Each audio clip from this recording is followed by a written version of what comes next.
নমস্কাৰ কৃষক বন্ধুসকল, আমাৰ এই আছাম এগ্ৰি ফাৰ্ম চেনেললৈ আপোনালোকক সকলোকে স্বাগতম জনাইছোঁ।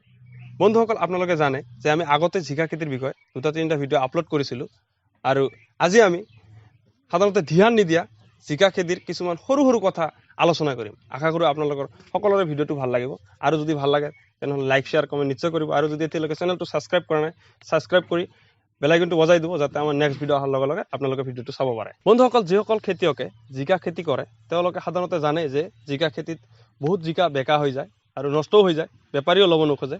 তো আমি আজি আপোনালোকক জনাম যে এই জিকাটো কেনেদৰে চিধা কৰিব লাগে, এটা সৰু পদ্ধতি আপোনালোকক দেখুৱাম।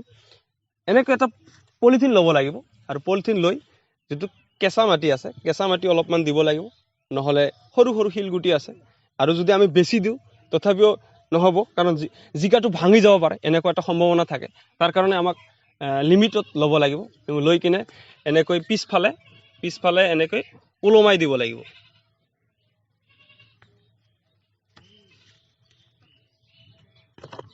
চাব পাৰিছে, এনেকৈ পিছফালে এনেকৈ ওলমাই দিব লাগিব। ইয়াৰ পিছত একদিনৰ পৰা 2 দিনৰ ভিতৰতে এই জিকাটো চিধা হৈ যাব। দ্বিতীয় কথাটো হ'ল যে যেতিয়া আপোনালোকে চাব পাৰিব, যেতিয়া জিকা খেতিৰ যেতিয়া পাতেৰে একেবাৰে ওপৰত ভৰি যায় আৰু তেতিয়া আমাক কি কৰিব লাগিব, যে এইবিলাক ডাঙৰ ডাঙৰ পাত আপোনালোকে চাব পাৰিছে, এনেকৈ ছিঙি দিব লাগিব। এনেকৈ ছিঙি দিব লাগিব পাতবিলাক একেবাৰে যেতিয়া পাতেৰে ভৰি যাব এনেকৈ। আৰু ভৰি যোৱাৰ পিছত কি হয়, ফলনো কমি যায়।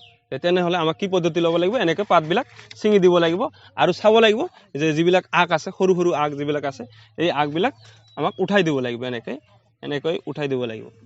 আপোনালোকে চাব পাৰিছে, এনেকৈ যিবিলাক আগ নিচফালে জৈ থাকে এইবিলাক এনেকৈ উঠাই দিব লাগিব।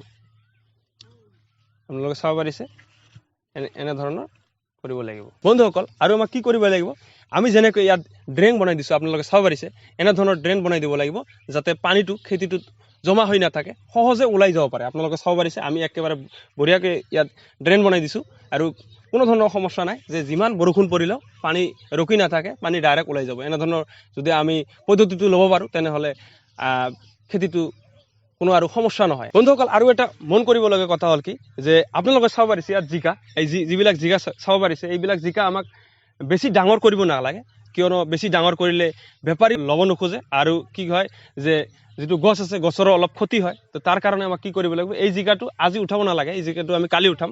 আপোনালোকে আৰু আমি দেখাই আছোঁ যে এইফালে জিকা আছে, এই জিকাবিলাক আমি আজি উঠাম। এনেকুৱা জিকা ল'ব লাগিব।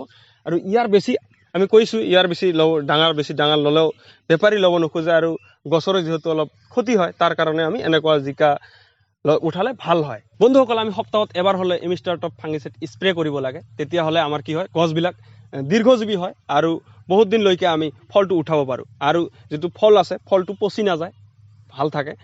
তাৰ কাৰণে আমাক কি কৰিব লাগিব, সপ্তাহত এবাৰ হ'লেও স্প্ৰে কৰিব লাগিব। আমি আৰু এটা বেমাৰ দেখা পাওঁ যে পাউডাৰী মিলিডু, যে আৰু পাতবিলাক কি হৈ যায়, গছৰ পাতবিলাক বগা বগা হৈ যায়। তেতিয়া আমাক কি কৰিব লাগিব, এমিষ্টাৰ টপ স্প্ৰে কৰিলে আৰু এই বেমাৰটো নাথাকে বা নাইকিয়া হৈ যায়। বন্ধুসকল, আজিৰ এই সৰু ভিডিঅ'টো এইখিনি আছিল। আশা কৰিছোঁ আপোনালোকৰ ভিডিঅ'টো চাই অলপ হ'লেও উপকৃত হৈছে। ধন্যবাদ।